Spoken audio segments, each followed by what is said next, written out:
안녕하세요. 편의점 24시 피터입니다. 저는 편의점 경력 10년, 편의점 운영 8년 차인 편의점 사장입니다.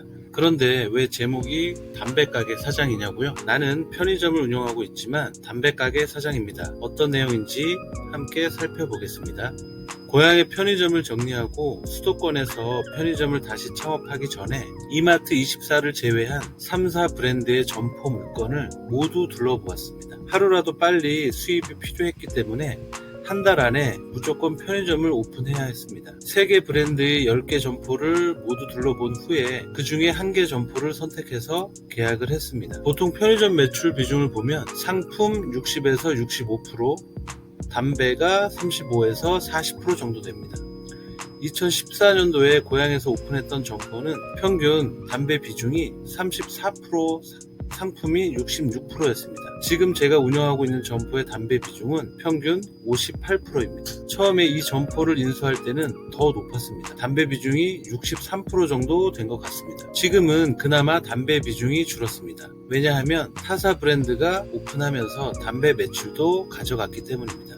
문제는 경쟁 점포가 생겼기 때문에 상품 매출도 가져갔다는 것입니다. 보통 담배와 상품의 매출 비중은 상권에 따라서 조금씩 차이는 있습니다. 하지만 담배 판매 비중이 현저하게 높은 이유는 따로 있습니다. 저희 점포 바로 앞에 할인마트가 있기 때문입니다. 담배 거리 제한인 50m 이내에 있어서 할인마트에는 담배권이 없기에 담배를 판매하고 있지 않습니다. 지금 서울 및 수도권은 담배 거리 제한이 100m로 일어나고 있죠. 그런데 왜 이 점포를 선택했냐고요? 일매출이 타 점포보다 높고 무엇보다 계약 조건이 다른 점포들보다 좋았기 때문입니다. 편의점을 운영하시는 점주님들은 아시겠지만 담배 판매 비중이 높으면 매익률이 낮아집니다. 왜냐하면 편의점은 종합 소매업이라 모든 종류의 상품을 취급하는데 상품마다 매익률이 각각 모두 다릅니다. 매익률은 매출 이익률의 줄임말로 쉬운 말로 하면 마진율이라고 하는데요. 담배의 평균 마진율은 과거 담배 가격이 2,500원이던 시절에는 약 10% 정도였습니다. 하지만 담배 가격이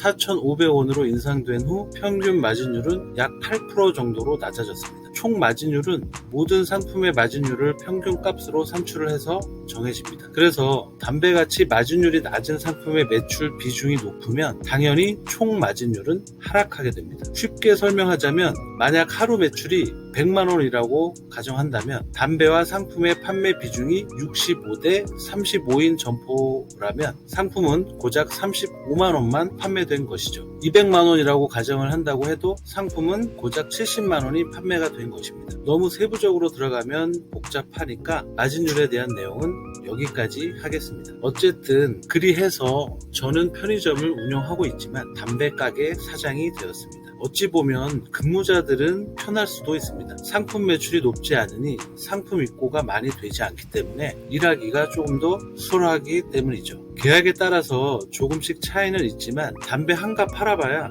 내 손에 쥐어지는 건 고작 100원 정도 되려나요? 그렇기 때문에 담배 한 갑을 분실하거나 판매 실수로 로스가 발생하게 되면 타격이 크게 됩니다. 그래서 담배 재고는 점주 포함해서 모든 근무자가 근무 타임별로 매일 해야 됩니다. 간혹 안 하는 점포들도 있는데 나중에 재고 조사하면 로스 금액이 엄청나게 많이 날 수도 있어요. 제 점포는 담배 판매 비중이 엄청 높은데도 불구하고 담배 로스가 거의 나지 않습니다. 근무자들에게 철저하게 담배 재고 교육을 했고 모든 근무자가 잘 따라주고 있기 때문이죠. 우리 근무자들 I love you. 편의점을 운영하고 있지만 담배 가게 사장인 저의 이야기 여기에서 마치겠습니다. 감사합니다.